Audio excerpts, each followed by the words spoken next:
Good morning, student. We have started lesson number 3, pronoun. Definition of pronoun and kinds of pronoun are also done. And we have started relative pronoun.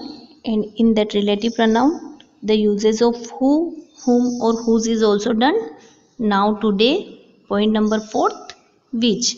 Today we will complete the uses of which, what or that. So point number 4, which. It is commonly used for non-living things and for animals, singular and plural forms. which का use जो होता है वह non living things और animals के लिए होता है, चाहे वह सिंगुलर फॉर्म में हो या प्लूरल फॉर्म में हो. Examples: the book which you so on the table was mine. वह किताब जो तुमने टेबल पे देखी थी वह मेरी थी. The horse which you bought is an Arab breed. घोड़ा जो कि तुमने खरीदा है वह अरब ब्रीड का है. The idea which came in my mind yesterday is revolutionary. Idea जो कि मेरे दिमाग में कल आया था वह एक क्रांतिकारी आइडिया है. So which is used for non living things. और विच का मतलब क्या निकलता है? जो या जिसका. Fifth, what. It refers two things only. It is used without an antecedent expressed. It is equivalent to the thing which it represents singular and unwritten non-living antecedent. What का जो यूज़ होता है वह ओनली थिंग्स के लिए होता है. what जो होता है केवल थिंग को बताता है, और इसका जो यूज़ होता है उसमें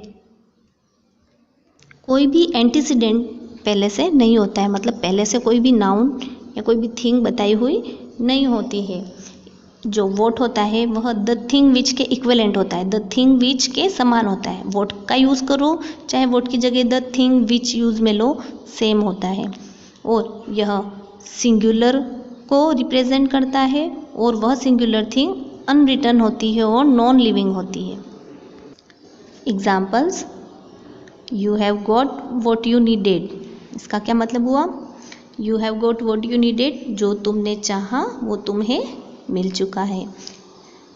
you have got the thing which you needed. In the bracket sentences we can see in the thing which is used in place of what. Second, he found what he was looking for. जिसकी वह तलाश कर रहा था वह उसे मिल चुका था. He found the thing which he was looking for. Again here in this sentence the thing which is used in place of what. Next, sixth, that. It is used for person, animal and thing. That का use person, animal और thing सभी के लिए होता है. It may refers to a singular or plural noun antecedent. यह singular और plural noun सभी जो भी इसमें पहले आया है उसके लिए यूज़ किया जा सकता है. इट रेस्ट्रिक्ट्स और लिमिट्स और डिफाइंस द एंटीसीडेंट. जो भी एंटीसीडेंट है पहले आया हुआ जो नाउन है उसको बताता है, उसके बारे में बताता है. Examples: I know the house that he lives in. Here house is antecedent word and after that we use that. I know the house that he lives in. मैं उस घर को जानता हूँ जिसमें वह रहता है. This is the boy that you were talking about. यह वह लड़का है जिसके बारे में तुम बात कर रहे थे. The cow that I bought gives much milk.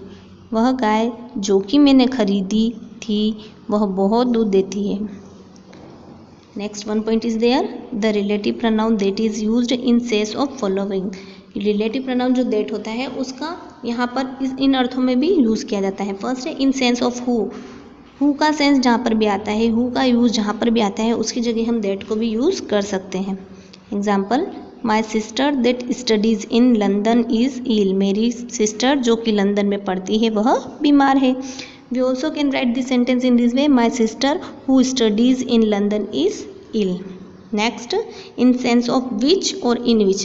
which और in which का सेंस जहाँ आता है, which और in which वर्ड जहाँ यूज़ होते हैं उनकी जगह भी that का यूज़ हो सकता है.